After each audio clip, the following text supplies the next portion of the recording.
Deməli, dedi ki, dihalogenli alkan. Baxın uşaqlar, dihalogenli alkan yazıram. Üzərinə sink gəlirəm.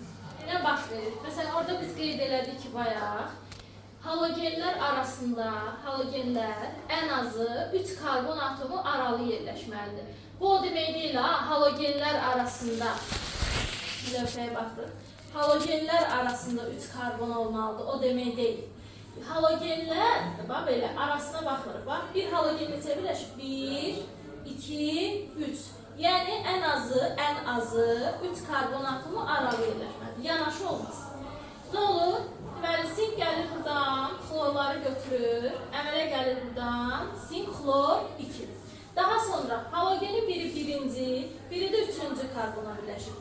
Birləşdirəndə nə əmələ gələcək? Hansı sikl əmələ gələcək bizdə? Bəli, siklopropan əmələ gələcək. İndi bura baxın. 4 karbon yazıram. Biri bura, biri bura, CH3, H, H2, H2. Üzərinə gəldim sink. Sink neynədir? Xlorları götürdüm.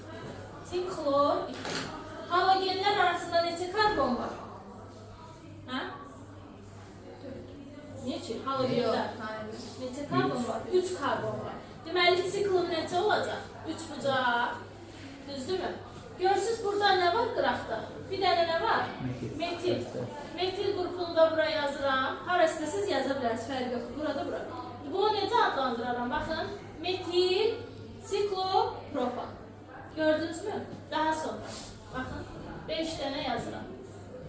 Halogenin biri bura, biri bura. H3, H, H2, H, H3. Üzərinə sink gəldi.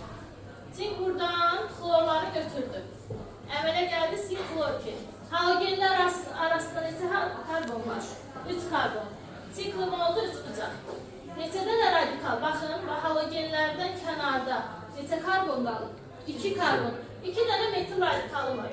Fərqi yoxdur, necə istəyirsən birləşdirə bilərsən. Biri bura, biri də bura birləşdir. Adlandıranda necə adlandırırıq?